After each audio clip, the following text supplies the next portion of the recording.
Good afternoon. In a historic tradition dating back to the medieval period, we begin the ceremony with a formal procession. Marching in regalia, the faculty of the university will be joined today by members of the Drury University Board of Trustees and by representatives of sister institutions of higher education. We are privileged to welcome them as they help us celebrate this special event. Please rise for the academic procession.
Please be seated.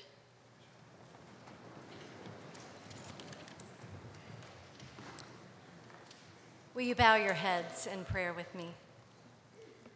God of grace and God of glory, truly, you are the one in whom we live, move, and have our very being. With sincere hearts, we offer you thanksgiving and praise for your goodness and your presence with us today, and especially today, God. We are particularly grateful for the new thing that you are doing here at Drury University, for all that you have already accomplished for good through this institution. We thank you for the efforts and sacrifices of all who have contributed to the mission of Drury throughout its history. And today, Lord, especially, we seek your blessing as the mantle of leadership is laid upon your servant, J. Timothy Cloyd, as president of Drury. We pray and know that his desire is to serve you, God, to be about your business of good in the world and in this place. God, we pray that you equip him and equip all those who lead this institution into a new season filled with promise and with hope. We pray all this in your name and in your love and in your mercy. Amen.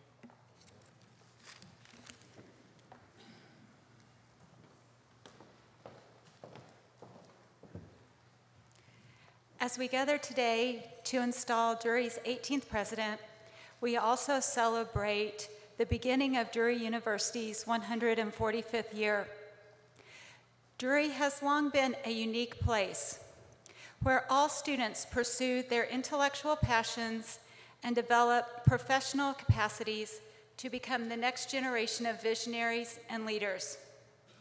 The inauguration of a new president, while steeped in tradition, signals a new beginning. Our inauguration theme, Virtue and Virtuosity, Leadership in the 21st Century, renews a focus on our mission while guiding us to a new era in educational excellence and innovation at Drury University. I would like to recognize a number of individuals and groups who are here today to help us celebrate. Let me begin with the Drury family, and I ask that you hold your applause until the end. We thank trustees, faculty and faculty emeriti, past president Todd Parnell, current and retired Drury and staff members, and Drury students for their attendance today. Also joining us today are special dignitaries and delegates from the broader community of higher education.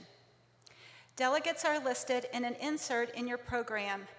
Thanks to each of you for coming. Now let me introduce members of the platform party who will take part in the ceremony today. To my right, Dr. Tim Cloyd, President, Mr. Lyle Reed, Chairman of the Board of Trustees, Mr. John Berline, Life Trustee, Dr. Holden Thorpe, Provost and Executive Vice Chancellor for Academic Affairs, Rita Levi Montesini, Distinguished University Professor, Washington University, Reverend Suzanne Cloyd Holtman, Associate Pastor, Christ United Methodist Church, Chapel Hill, North Carolina, and Dr. Peter Browning, University Chaplain. To my left, Reverend Dr. Chris Dorsey, President of the Higher Education and Leadership Ministries of the Christian Church, Disciples of Christ, Dr. Stephen Baumgardner, Chair, Department of Fine and Performing Arts, Professor Todd Lowry, Department of Art and Art History, Mr. William Colonna, President of the Drury University Alumni Association, Mr. Brandon Gamble, Director of Facilities Operations, and Mr. Drew Siddipara, President of the Student Government Association. And finally, I would like to recognize Dr. Cloyd's wife, Wendy, and his family and friends who are joining us today. I now invite Reverend Dr. Chris Dorsey to offer his greetings.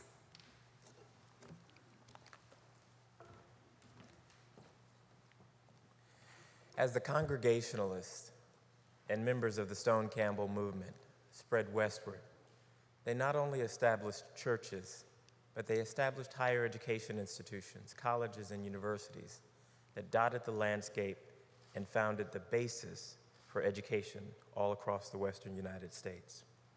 Alexander Campbell, one of the founders of the movement that eventually became the Christian Church Disciples of Christ, was deeply committed to higher education.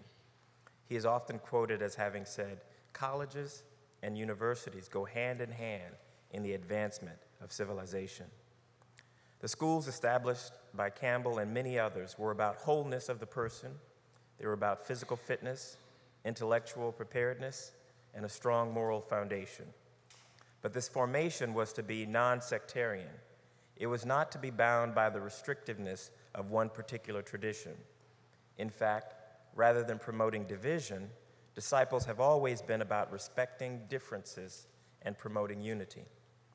Disciples' colleges and universities have been places where ideas could be discussed, truth could be explored fully, without being hindered by dogma. They have always been schools where persons from many different faiths, as well as those who do not practice any particular faith, could come together and receive a quality education that would form them and empower them to make a difference in the world. In the time that I've gotten to know Dr. Cloyd, it is clear to me that he embodies the best of this tradition. He is a person of deep faith who also values the free exchange of ideas and the promotion of civil discourse without denigrating or silencing others. On behalf of the Christian Church Disciples of Christ and the wider faith community as a whole, we join Drury in celebrating the inauguration of Dr. J. Timothy Cloyd as the 18th president of Drury University.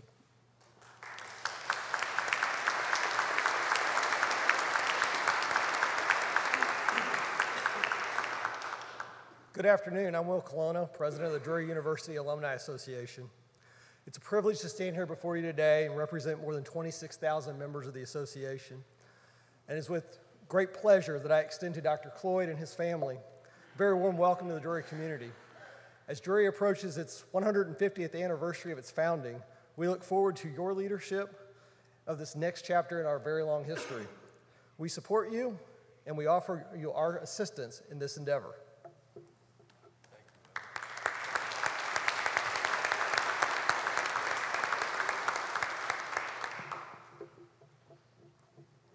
Good afternoon, everyone.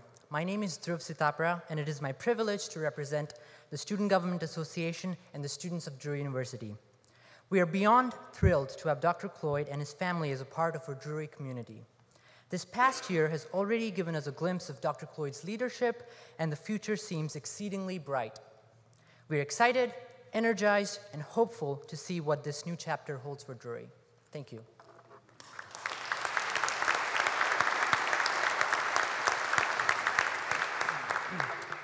Good afternoon, everyone. My name is Brandon Gamble. I'm the Director of Facility Services here at Drury University. I stand here today representing 303 truly dedicated staff members across the Drury campus and our satellite facilities. Staff members like me that come to work each day knowing that their efforts are making a positive impact in the lives of our students as they work toward their degrees to pursue their dreams.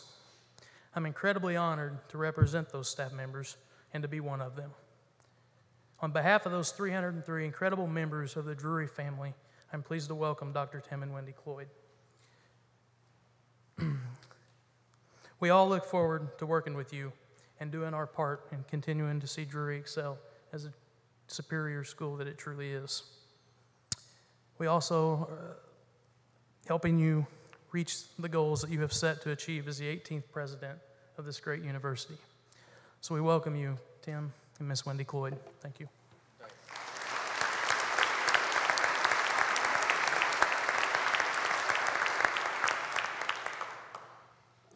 Good afternoon. My name is Todd Lowry.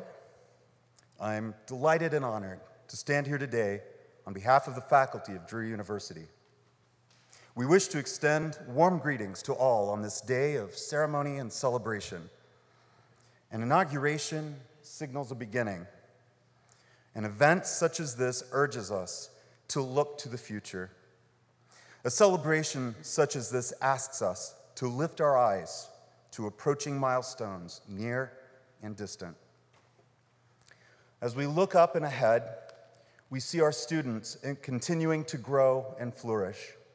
We see the nation's finest teachers, scholars, and professional staff continuing to educate those students to become engaged, ethical, and compassionate citizens for servant leadership in communities that are characterized by change, complexity, and global interdependence. That is our vision. Alongside our new president, we are committed to it. The faculty welcomes and congratulates Dr. Timothy Cloyd as he is invested on this day with the mantle of president. We look forward to his leadership and support. to a future full of promise and potential. In Dr. Cloyd's words, great, remarkable, affirming things are happening at Drury.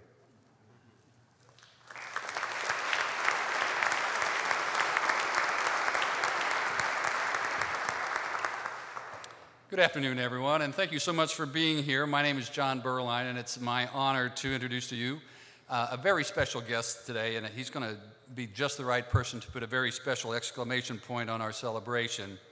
I've known our next speaker for a little over 4 years. He's a native of North Carolina. He started his higher education as an undergraduate student at the University of North Carolina, earning a Bachelor of Science degree in chemistry, graduating with highest honors in 1986. He went on to earn a doctorate in chemistry in 1989 at the California Institute of Technology and completed his postdoctorate work at Yale, you know, the Drury of the East. He holds an honorary Doctor of Laws from North Carolina Wesleyan College and is a fellow of the National Academy of Inventors. In his research career, he developed technology for electronic DNA chips, and he co-founded Viamet Pharmaceuticals and Inauguration Pharmaceuticals, companies which are commercializing new drugs for fungal disease and prostate cancer. He is currently a member of the boards of the College Advising Corps, the St. Louis Symphony, and Barnes Jewish Hospital. After spending 3 decades at the University of North Carolina at Chapel Hill, where he served as its 10th chancellor from 2008 through 2013, he joined Washington University in St. Louis as its provost and executive vice chancellor for academic affairs. He is the Rita Levi Montalcini Distinguished University Professor and holds appointments in both chemistry and in medicine. Ladies and gentlemen, please give a warm Drury welcome to Dr. Holden Thorpe.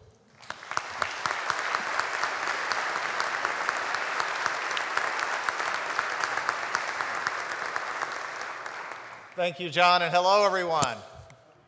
What a tremendous day this is for Drury University, and it's such an honor to be part of it. John, thank you for that wonderful introduction, and thanks for all you and Crystal do for higher education in Missouri, serving both Washington University and Drury University, which are doing so much to create the future. Chairman Reed, trustees, students, faculty, staff, and alumni, congratulations. Today is a great occasion in the life of your university. I cannot tell you how honored I am to be part of it. President Cloyd and Wendy, congratulations to you. Today is a day of celebration for you and your family. It is a day of affirmation and inspiration. We have a saying in our line of work that every day you put your robe on is a good day. Now, Tim and I have something in common, which is that from time to time we've thought about joining the clergy. Now, I know from experience that by being a college president, Tim has come to more or less the same thing for 4 reasons. Number 1, he visits the sick. Number 2, he asks his congregation for money. Number 3, occasionally he puts on a robe, stands in a pulpit, and says something inspirational.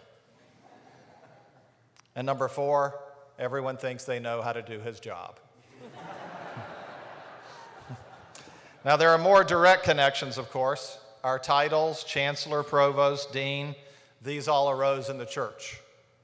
As I'm constantly telling my dean colleagues, the deans were folks who made decisions. And as they are always telling me, the provost was the person who kept the prison. More about the clergy later. But first, to the people of Drury University and to Drury University itself, congratulations. You have a proud history. Like many great institutions, you began in the church. And while some have shed their religious origins, you have proudly stayed in the church, and your Christian roots inform you to this day. One of the things that is great about American higher education is the pluralism that we enjoy with so many different kinds of institutions. When James and Charles Harwood, Nathan Morrison, and Sam Drury laid the cornerstones of this campus in 1873, they could not have imagined how well their vision would have been preserved and how well it would be adapted to the changing times. They are smiling today. And so are we. Because today, Drury University inaugurates a president who embodies the history and the future of this school and of higher education itself. Our undertaking is at a difficult moment. Despite overwhelming evidence that college graduates are 4 times better off than students who don't have a degree, a large portion of the public believes the opposite to be true. That's our fault. We have not told our story well enough. Tim is the right guy to tell the story for Drury and for higher education. Why? Well, first and foremost, he calls his job a calling. He knows that education is not a transaction. Calling, Tim has said, is not a business plan. Calling is a passion of the heart. His heroes are people he met on the Navajo reservation while his parents were missionaries. He knows that identity is a powerful element of the understanding of humanity. His influences are Socrates, Hume, Nietzsche, W.E.B. Du Bois, and Cornel West, the preacher of the Socratic and the prophetic. Tim knows that deep thought and close reading are endangered and indispensable.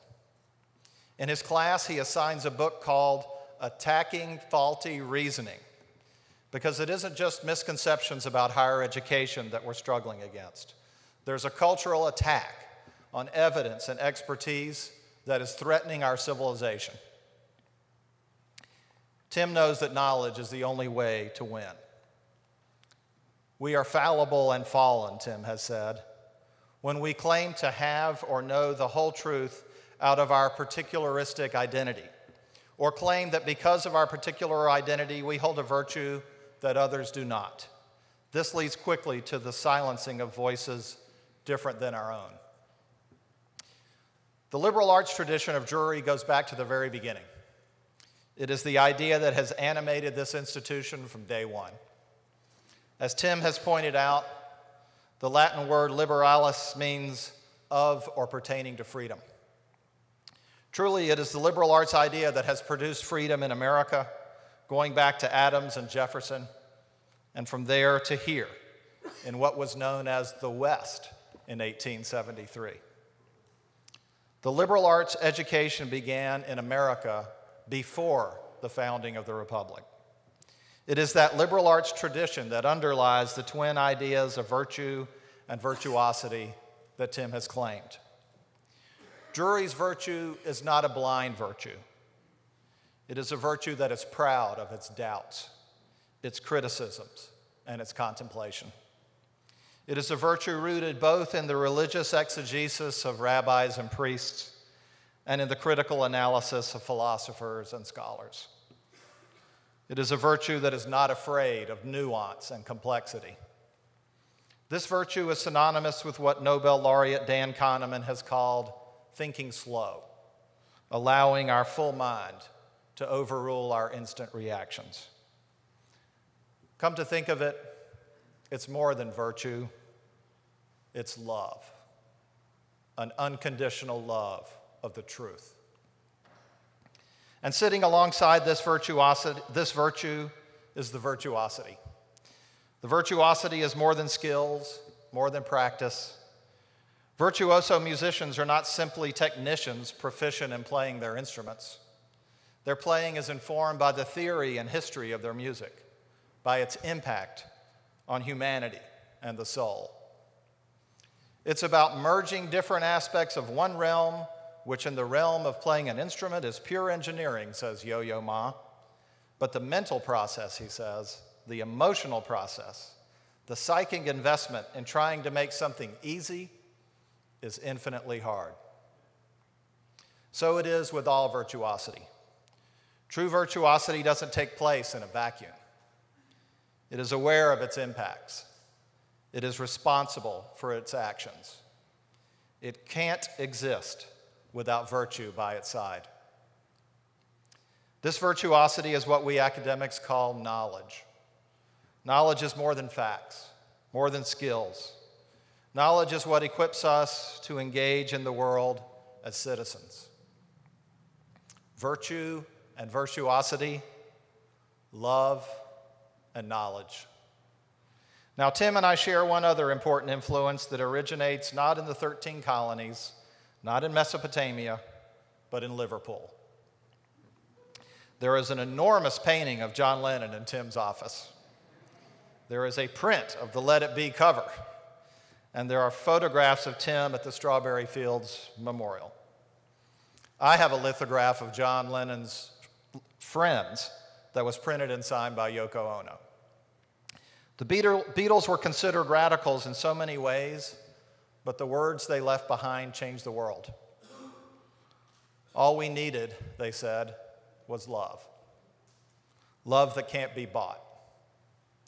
And the traditions of Drury remind us that that very same love is patient, kind, and keeps no records of wrongs. And with a love like that, you know you should be glad. Because while it has been in many ways a long, cold, lonely winter, it is knowledge and love that will get us to a brighter future. And those are the pillars that hold up Drury.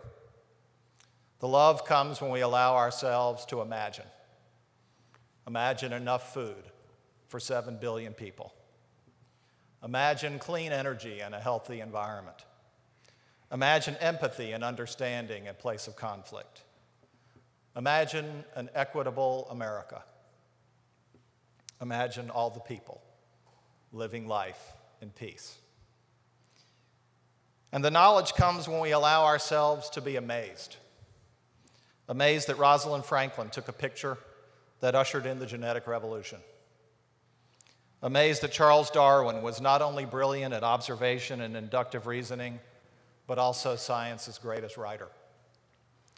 Amazed that Martin Luther King could write so timelessly and powerfully, even when he was imprisoned and abused. And amazed that Drury University had the good sense and judgment to choose a president who knows that words matter and that words can change the world. The words of Jefferson birthed our ideals of freedom and equality. The words of Paul started the Christian religion. The words of King challenged the white moderates and talked of a dream. Well, you got yourselves a dreamer, everybody. And looking out today, I can tell he's not the only one. So get ready for knowledge and get ready for love. As Paul has said, love can lead to justification and life for all. And as the other Paul has said, baby, I'm amazed. People of Drury University, you have a new president. Prepare to be amazed.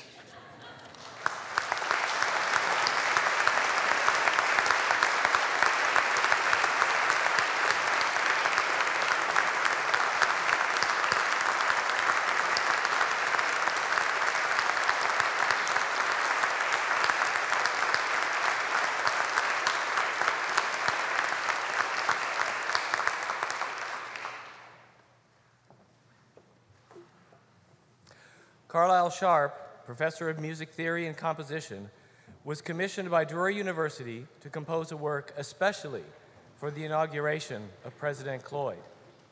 The text of Clap Your Hands is taken from Psalm 47, verses 1, 5, 9, and 10 in a translation from the Book of Common Prayer. Clap your hands, all you peoples. Shout to God with a cry of joy. God has gone up with a shout, the Lord with the sound of the ram's horn. The nobles of the peoples have gathered together with the people of the God of Abraham. The rulers of the earth belong to God, and he is highly exalted.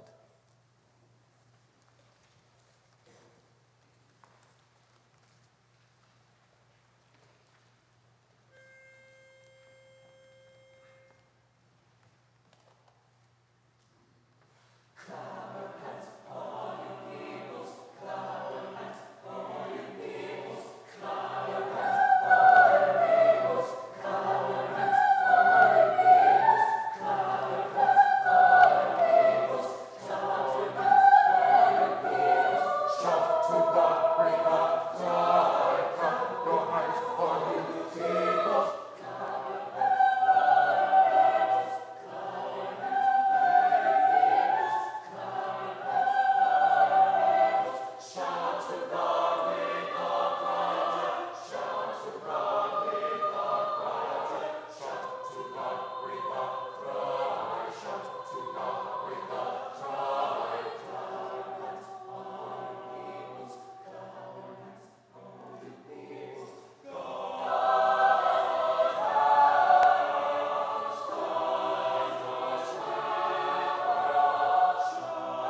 On this day, there are a lot of happy people, but there's not many happier than the Board of Trustees, I can assure you of that. Today is important on Drury University's continuum. It's estimated that there are around 50,000 U.S. college presidential installations going back to 1650. This is number 18 in 144 years for us. As an alumnus, trustee, and a member of the search team, it is an honor and a privilege to be on this platform for the inauguration of Drury's 18th president. Last May, we dedicated the President's Garden to commemorate Drury's presidents. It's located right outside of Stone Chapel.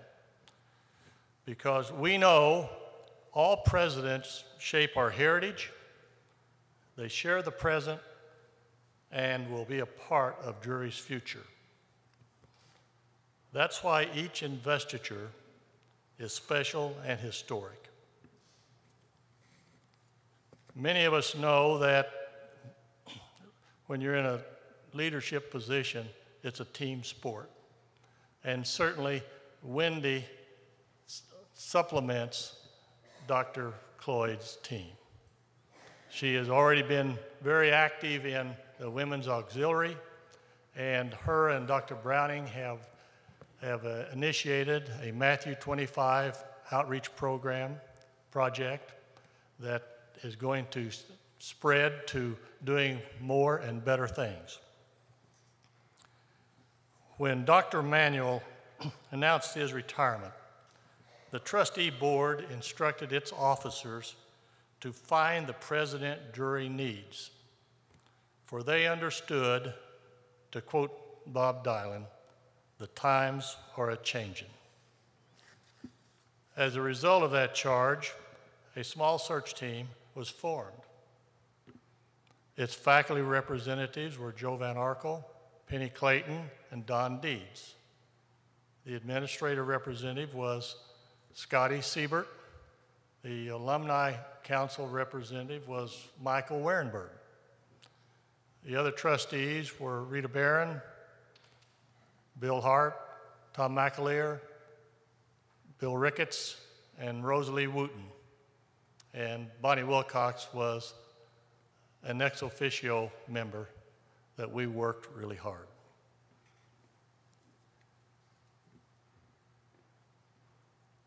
The team struck out to find a visionary leader, one that combined successful experience with relevant higher education wisdom, someone that could propel Drury deep into the 21st century, while we become a recognized touchstone for private education. After a national search, we found those strategic qualities in James Timothy Cloyd. As Dr. Thorpe mentioned, that if you visit his office, as I do frequently, John Lennon is staring right at you, and that is a huge portrait. I guess it's fair to assume that Tim has been a big fan of John Lennon's. Although the connotation is different, the picture reminds me of John's iconic song, Imagine. It's a reminder of possibilities, of what could be. Imagining is the basis of our current 20-plus year planning process. The plan, when implemented, will expand the horizons of our students, empower the campus community, and embolden our alumni to help Drury reach even greater heights in the future. President Cloyd brings 20 years of leadership experience with a unique understanding of higher education's past, present, and future. During 16 months on the job, he gained a deep respect for Drury, its history, while accomplishing a great deal. Dr. Cloyd, the Drury trustees called you to this high office during these critical times to overcome challenges, seize new opportunities, and advance our mission. In short, to achieve our most ambitious aspirations. And now it's time for the presentation of the Presidential Medallion, a tradition that dates to the Middle Ages. It is a symbol that officially connects Dr. Cloyd to his office and to all of its former presidents in the same way it will link future presidents to him. James Timothy Cloyd, please come forward to be formally installed as Drury's 18th president. By accepting this medallion, you pledge to honorably serve Drury University in fulfilling its mission. It has the Drury seal on one side and then a personal inscription on the other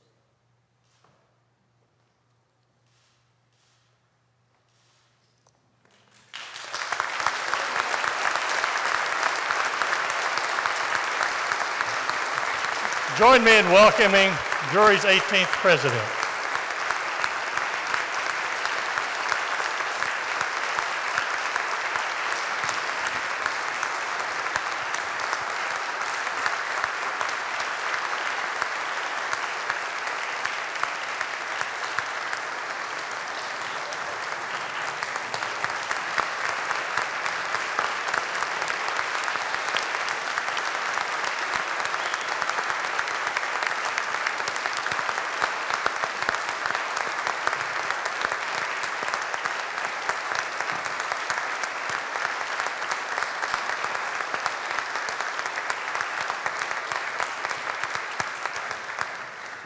Thank you. Thank you. That's so kind.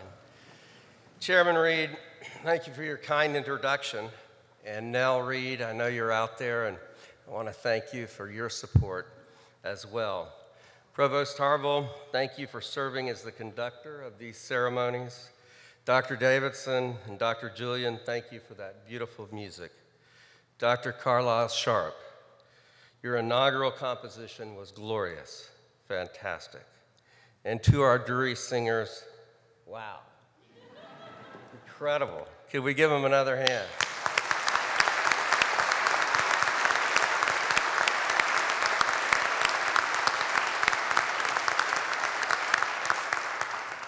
Provost Holdenthorpe and Patty, thank you for being here. It's wonderful. Wendy and I are so pleased to be here with you today again. It's been a while. To Cindy Jones and Monty Wilcox and the inaugural committee and the senior leadership team members, thank you. To this incredible faculty, staff, alumni, board, students, members of the community, it is indeed an honor to be selected as the 18th president of Drury. To my family, Dr. Scott Holtman, Hank Holtman, Reverend Suzanne Holtman, Thomas Cloyd Mwai, my mother, Betty Cloyd, my wife, Wendy, our sons, Samuel, Thomas, Logan, dear friends, God bless you. Thank you for being here. Well, today is a wonderful day. We have much to celebrate about Drury, but this day, it's a day of communal consecration, really. An opportunity for us as a community to reflect on our mission, of course, but not just the mission, our aims and aspirations. I have confidence in the future for Drury, not because of my leadership, as I know I am only an instrument of a greater power, but because of all of you. Whatever we achieve during our time together will be a product of a communal effort. Today, I want to celebrate Drury's past and dream with you about our future and vision. I want to celebrate the distinctive academic program that we have and its differentiation, and Drury's critical place on the landscape of American higher education. Our theme today, as Holden has mentioned and others, is virtue and virtuosity, leadership in the 21st century. This theme deserves unpacking, and I will return to it in a few minutes. But in the 16 months I've been here, I wanted to say that every student I've met, I've asked them about their major. What is your major? And almost every one of them have not answered just a single major, biology, full stop. But they've told me about their double majors and minors, and sometimes a string of them, so long I can't remember them. The disciplines and subjects are connected together in often very fresh combinations of academic and intellectual pursuits and passions combined with professional and pre-professional sounding courses of study. For instance, psychology, criminology and business, history, communications and animation, or English, graphic design and crisis communications. And when I ask them, how in the world did you come up with these majors and combinations? They tell me, it's what I'm passionate about. Oh, and yes, Professor so-and-so, my advisor, helped me put that together.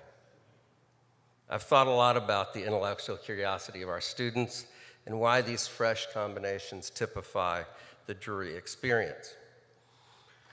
My reflection on our theme today was recently sparked further as I reread a work by Sir Isaiah Berlin, The Hedgehog and the Fox. Berlin takes this title from an ancient Greek poet who wrote, "The fox knows many things, but the hedgehog knows one big thing."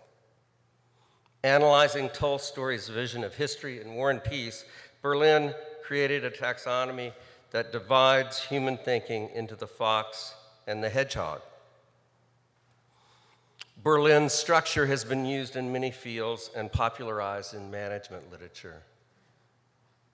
In his essay, Berlin was getting at something, I think, that's about the human condition and something that relates to us, and something that confronts and confounds each one of us in many ways. We all have a desire to place the apparent chaos of life into a broader context of meaning, the hedgehog. But our day-to-day experience of life is quite different, the fox. For Berlin, there's a fracture in each of us. It's between the reality that we experience and live life as a series of complex, concrete, disconnected variations and events, but we long to find a way to give a unifying shape to our experience in life, integrating our lives into a moral ideal or a spiritual worldview that grounds everything in coherent meaning. The fox in us, if developed, masters the prerequisites for a lived life, as each of us must master all kinds of strange and discrete, unrelated, diverse skills and aptitudes to maneuver successfully and to make a living. But the hedgehog squeals. I had to look that up. I didn't know hedgehogs squealed.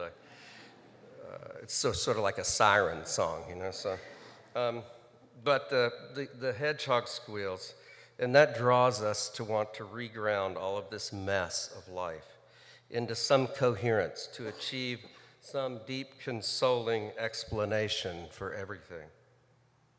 We are all constantly trying to heal this fracture in the self, the fox, and the hedgehog. But we have to be careful to balance in our lives. If the fox dominates, we live a life of meaningless noise and disconnected activities at best, and utilitarian manipulation, Machiavellian exploitation, and cynical nihilism at worst. If the hedgehog dominates, we become rigid, arrogant, and inflexible at best, and at worst, authoritarian, fanatical, and totalitarian. What does this perennial fracture that is the human condition have to do with teaching virtue and virtuosity? An education for the 21st century cultivates in students both virtue in the unifying life through a moral or faith framework, and virtuosity in the development of professional and technical competencies. This is virtue and virtuosity, leadership for the 21st century. Cultivating each of these aspects of the self in balance is necessary to live well and to do well in life. A 21st century liberal arts education teaches students how to grow comfortable with these essentially conflicting human qualities. An imbalance between the fox and the hedgehog in us produces disquiet, a crisis of meaning, intractable conflicts with others, readily visible in our society today. So I see the fox and the hedgehog as grounding tropes for the notion of virtue and virtuosity. Since its founding, a Drury education has taught virtue and virtuosity with an ampersand. Our abolitionist Congregationalist founders had a deep commitment to the language of virtue. We've not lost that language of virtue here at Drury. They came to Springfield to found Drury College to try to heal the divide that was the Civil War.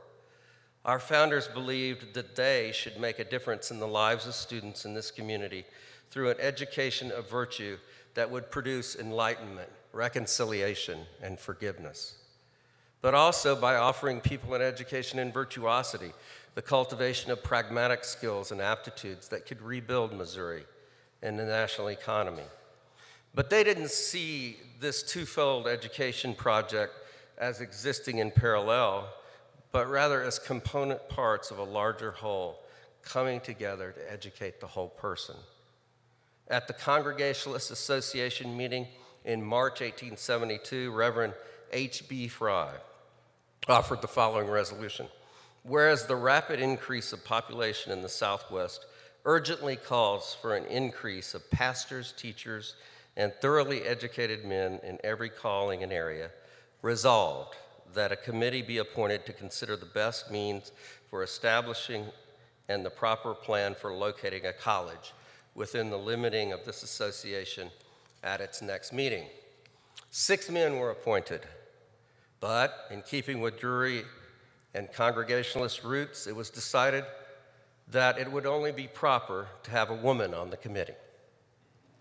So they appointed one, and I wonder how long the men debated over whether or not she should have a whole vote or a half vote. But it's finally decided that she should have a half vote. I imagine that during the course of the debate about her voting rights, the men developed some animosity and conflict toward each other. So when it came down to the vote over whether or not this college would be here in Springfield or another city, the vote produced a 3-3 tie between the men. The woman on the committee, L.L. Allen, Mrs. L.L. Allen, being the reasonable and thoughtful one, broke the tie by casting her 1/2 vote and thus decided that Drury College would be located here in Springfield.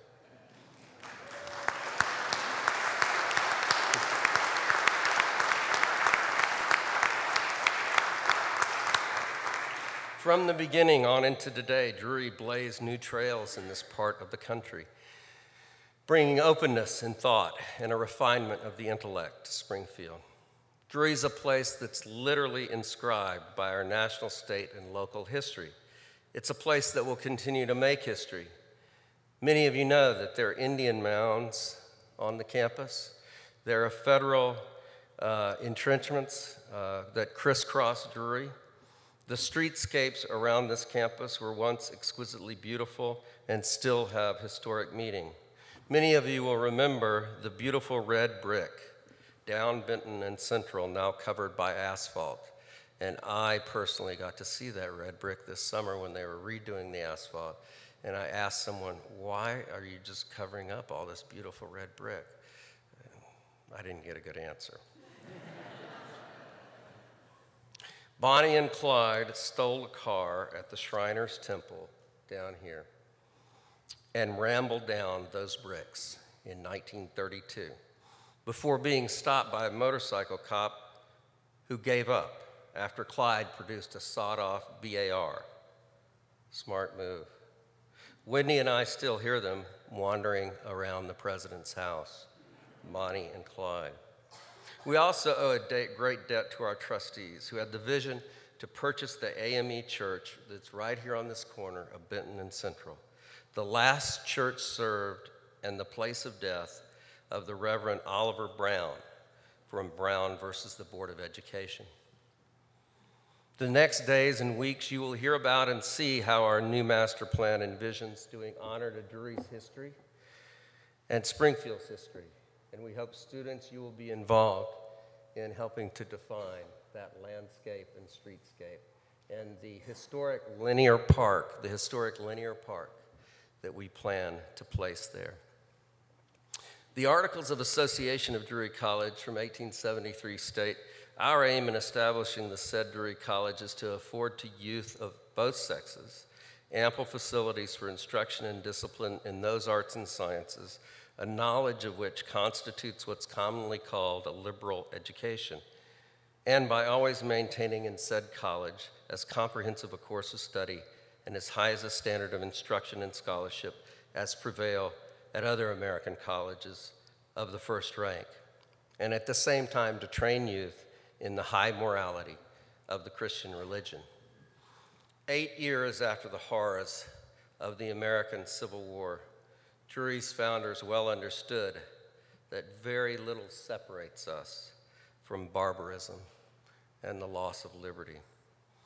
They wanted to offer an education that was deemed essential for a free people to know in order that they might have an understanding and humility to actively participate in the economic and civic life of the community, contributing to the advancement of the good for one's life and the common good. Their hope was to ground students in virtue and to impart virtuosity. The frame of our destiny was set by those who went before us. They are the giants on whose shoulders this community stands. But it's up to us today what we place into this frame. Today at Drury, the idea of virtue ampersand virtuosity means that we teach our students that there are, in fact, better and worse ways to live a life, and to cultivate individual character grounded in sound notions of virtue. This instills in our students a commitment to justice, decency, human dignity, integrity, liberty, and mercy. In this process, this distinctive Drury way, we challenge students to resist some things that are pervasive in higher education today across campuses, such as simplistic forms of subjectivism and relativism, because that posture becomes paralyzing in the face of the reality that there are some principles and values worthy of defense. Exploring virtue is central to what we do here. We also know that students to succeed need to cultivate virtuosity, but we know that technical knowledge and skills last a very short time. Consider the buggy whip, or the 8-track tape, or the landline. So we teach technical and professional competencies and aptitudes, but with a larger aim. In 5 years, we don't know where nanotechnology, genome mapping, artificial intelligence will take us. An exposure to the STEAM and applied fields and pragmatic problem solving is critical, but it is the learning how to learn that's really, really important. Handheld devices, lithium-ion batteries, and thousands of other technologies will fade away in a few years. But we know what is enduring. We know that to lead and succeed in the future, people would need to be able to penetrate beyond the apparent or the likely, to frame and test hypotheses, to interpret all kinds of data and information, to improvise, to see the world through someone else's eyes, to know that more than one interpretation may be right. A well-educated, market-ready person will be grounded in both virtue and virtuosity. And the most difficult and important problems, no matter your majors, in the future will not be technical or scientific ones, but they will be ethical and moral ones. They will involve questions of justice and equality, security and liberty. The ability to communicate clearly and effectively on any platform about complex matters will be critical. Being able to see through daily distortions, propaganda, emotional appeals, and yes, even fake news will be a basic requirement for any free citizen. So we teach students to think critically and analytically, evaluate arguments, sources of information, to outsmart algorithms that feed into our confirmation bias, and to understand that thoughtful consideration does not have to be expressed through resentment, anger, political correctness, or screaming at each other. Drury as an institution embodies virtue and virtuosity. That's why we believe a university must be a place where free expression of diverse ideas is the first and most sacred principle, even those viewpoints that are perceived as challenging, unwelcoming, or even offensive. In the last 6 months, I fielded calls from people on the left, not liking that someone on the right is speaking on campus. I've received calls from people on the right, not liking that someone on the left is speaking on campus. In responding, I had to ask myself, but didn't say it, are we all becoming snowflakes? We have to understand that the free expression and exchange of ideas and not shouting people down is the way that knowledge progresses. Another issue we help students with is to confront the reality that no worldview is completely pure or exclusively virtuous. To help students balance with an understanding of our human frailty and limited nature. In the midst of the bitter conflicts we face in America today, we want our students to learn that politics can never save your soul. Amidst the condemnations and blanket categorizations of others because of the color of their skin, the privileged, the victim, amidst the suspicions of others because of their gender identity, sex, sexual orientation, or in assertions that the right is ignorant and the left is enlightened. In the midst of this, we want to help our students to find their way through by grasping at spiritual meaning that I believe is the only way we can heal this divide.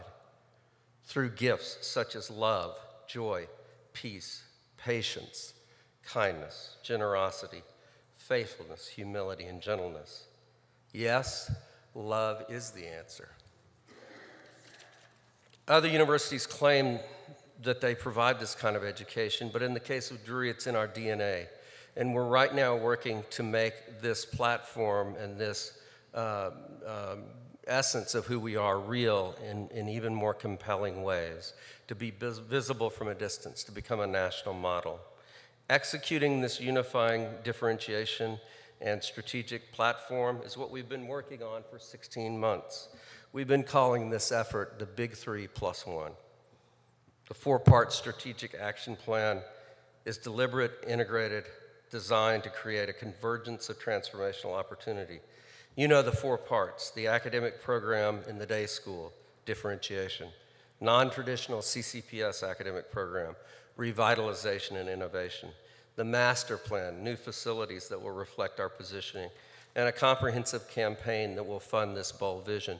Together, these 4 will sharply enhance our appeal in the market and affect our destiny. But before I say something about the way ahead, I want to place Drury in the panoply of American higher education.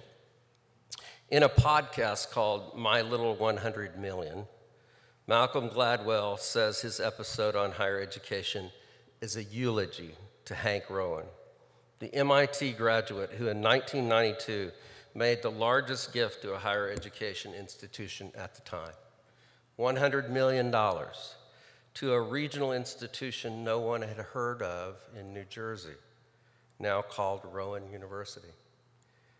At the time of the gift, the university had an endowment of $787,000. They had asked Hank Rowan for a $10 million gift for the business school, and he said to him, "I don't have any interest in your business school, but what would you do with $100 million? I'd like that. But guess what? They had a plan. They had a plan.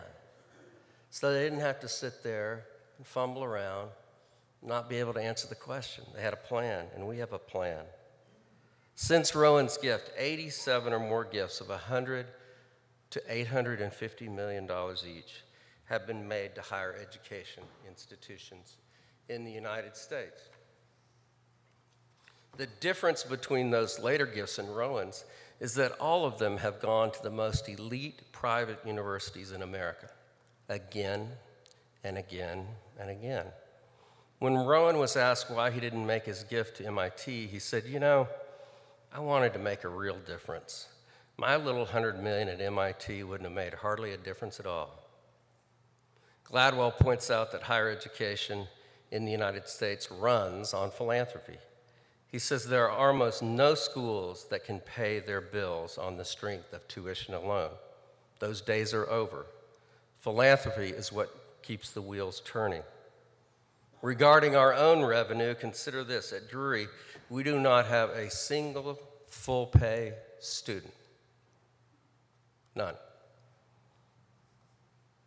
The average revenue per student in the traditional student body here is 4 to 5 times lower than at elite private universities. Many of our students come from families of slender purse, and we are proud of that. Gladwell then opines that America and the world finds itself now in the second industrial revolution, and the stakes are very high. And he asks, why did England emerge as the leader in the first industrial revolution and not France or Germany? He asks, was it because England had more geniuses? The answer is no. What England had was a widely educated populace spread quite evenly across the island. It was the whole socioeconomic educational milieu, education that had touched many, many more people in England. Gladwell then pivots and asks an odd question. He says, what kind of sport would best describe higher education in America today? It turns out that it's like soccer. In some sports, you can make a winning world championship team with 1 or 2 superstars. But in soccer, you do need superstars, but more importantly, you need all 11 players. In soccer, for the superstar to score, he needs 8 to 9 perfect passes. So Drury's place in higher education today is critical to the success of our nation and our superstar institutions because all 11 players matter. We provide thousands and thousands of students who are not going to the superstar schools access, affordability, and a world-class education. We launch them into national graduate and professional programs and into stratospheric careers. This not only strengthens the socioeconomic and cultural fabric of our state and nation, but it does strengthen the superstar elite private institutions as well. We need Washington University. We need Harvard, Stanford, Penn, Yale, MIT, and all the rest. But for the future of our country, our citizens, and this new industrial revolution, we need to remember we're playing soccer. All the institutions are critical to the success. That is why major gifts to a place like Drury make such a transformational difference. Prestige and the superstar often draw the mega gifts, but we offer those inspired to step up and give an exponential impact in lives changed. So Holden, if you run into any big donors out there, we were thinking about giving to WashU. You know, you could steer them our way because it'd be an excellent investment. But we are a school that's mission-driven. Of course, there are challenges. These are critical days for Drury, days of great opportunity. And you may call me a dreamer, but as Holden said, I'm not the only one. And I want you to know that we not only have a compelling dream, we have a bold dream, a big dream, a dream that, as one of my relatives would say, it ain't as skinny as a sharecropper's rooster. It's a big dream, a compelling dream, and a vision, but we have a strategic plan to seize the opportunities we've created. When I arrived at Drury, Drury was being asked to do more and more with less and less. What kept the institution strong was the deep commitment and love that the faculty, the staff, the trustees, the alums, and the community had for this place. But the institution was coming under strain, and it was never possible, it's never possible, as I've said before, to cut yourself into prosperity. The strain and then the downward spiral can come when external forces go uncountered for too long. We are now countering those external forces. Now, at this time, what's required for Drury is not simply talk or being haunted by the past, but action, and action now. This will require action on the part of each one of us. No leader can be effective without collective unified courage, inaction, and faith. All of this effort still will be ineffective without strategic and significant investment in our envisioned future, from the endowment, the Futures Fund, from the generous philanthropic support of donors. I want to thank those of you who've given to the Futures Fund so that together we could launch our now underway transformation. In these critical moments, the institutions that invest in themselves emerge into a great sustainable sunlight. Many of you have given 20 or more years of your life, talent, energy, and treasures to this institution. We will now take immediate action to realize our immediate transformation and our envisioned transformation at this historic moment, to solidly launch Drury for the next 150 years. The history of Drury states that on July 28, 1873, Dr. Morrison wrote this: "There we drove the stake which fixed the position of the southwest corner of the building. This done, all knelt in prayer around that spot. And Mr. Drury voiced the petition to God that was in all of our hearts, that God would graciously accept our offering and would consecrate to their intended uses the structure about to rise on that spot. And thus Drury College and this enterprise were inaugurated." I wonder what the next history book about Drury will say about us in this time and place. Why are our hearts drawn here? Why does Drury mean so much to us? Why does God find favor for this place over and over again? What we do today will ripple through the waters of time from generation to generation, long after we are gone. We have drunk, all of us, from cisterns we did not dig.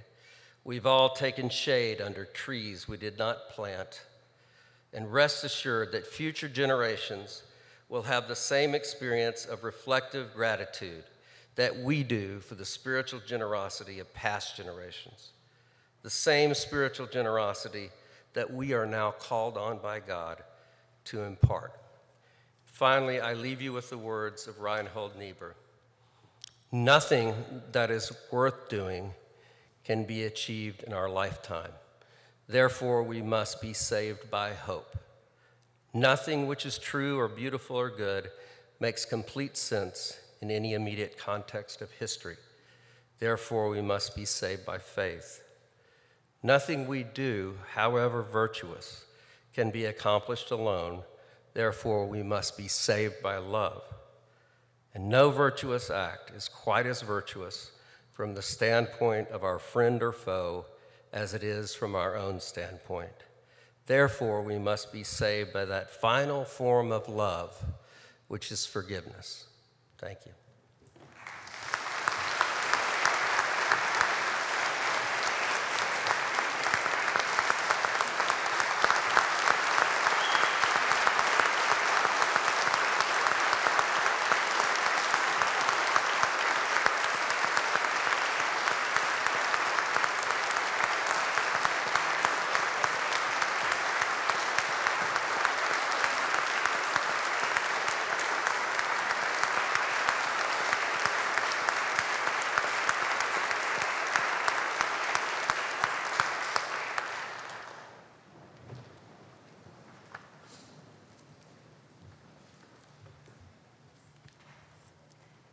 Congratulations, Mr. President. With this inauguration address, the latest chapter in Drury's narrative has begun. Building on our founder's mission to establish a university that offers an environment of strong academic discourse and intellectual achievement, you provide the vision to build on our rich history and lead our great university into a vibrant future. All of us, Mr. President, look forward to our exalted work together. We ask that everyone join us for a barbecue celebration at the Armed Forces Plaza in front of the O'Reilly Family Event Center immediately following the ceremony. As you are able, please rise for the alma mater and the benediction.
May we go from this place with a spirit of virtue and virtuosity.